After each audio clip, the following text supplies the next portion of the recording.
selling his house to pay the legal fees, for that first, probably 5 or 6 months. We're talking $300,000 a month.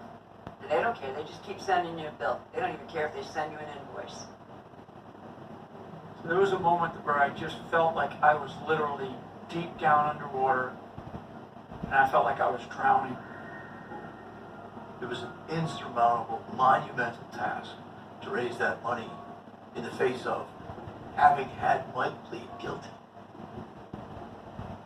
And the rest of the country going, what the fuck? How did he plead? Why?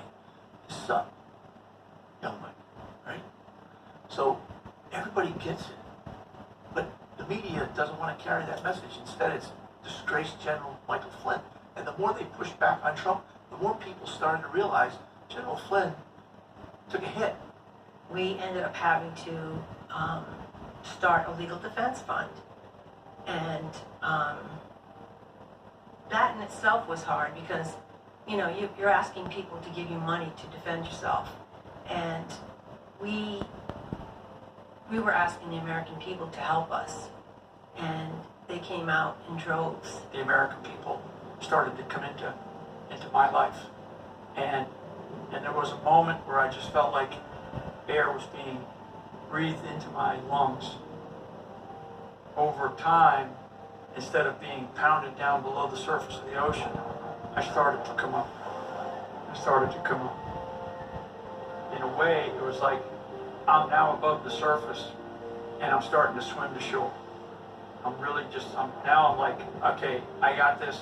Shore's still a long distance off, but I can see the shoreline. It's out there, and I started to swim for it. And these supportive people, God knows where they came from, these American people. He calls it buddy breathing. I've heard him say that. Being able to come through financially with this giant burden of the federal government on his shoulders and be able to support, the legal action that was incredibly financially burdensome to any other person. I don't know what they would do except end up in jail. We had to outsmart the FBI, the CIA, the DOJ.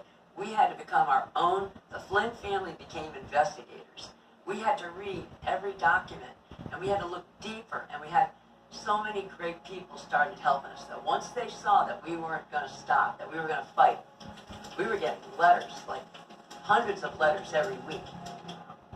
Just when we were getting to a low, there would be a FedEx box coming to the door with hundreds of letters, hundreds of cards, rosary beads, little things to just make our life a little bit more pleasant.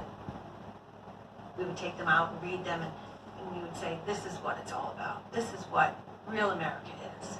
These people are, talking about things that happened to them with their families. My husband or my son or my brother, this happened to them when they did this. And it was really cathartic to read all those letters. It was a great thing to look forward to. Every other week, we'd get a big box. And we amassed probably 7 or 8 big Rubbermaid bins of them. And Mike would sit down after every box we got and wrote a thank you note to every single one of those people. And some of them became pen pals. They would write it back, and he would have to write it back. And it was kind of a neat thing, really. But it was sort of his, I think, way to get through it, too. He would read something, and he'd say, you got to read this letter. Or I'd read it, oh, you got to read this letter. And they were just great, great letters, tearjerkers, a lot of them.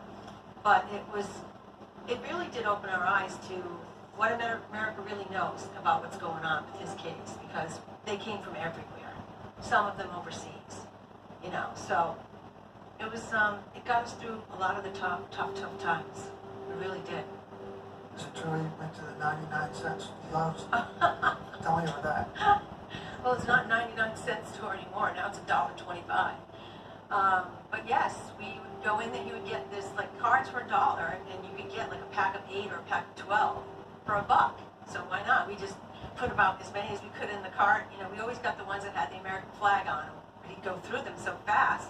I ended up having to order them from somewhere else. We could get a pack of 50. I think it says a lot about what the American people were wanting out of this. They were looking at this as this is their fight. What Flynn's going through, what the Flynn family's going through, is the fight of the common American people against a broken, corrupt justice system. Many families have dealt with broken, corrupt justice system situations. And many people empathize with that and saw and realized they weren't some wealthy family, West Point grads, they were a bunch of street kids. Okay, just happened to be in this situation and happened to band together to fight against this absolute evil.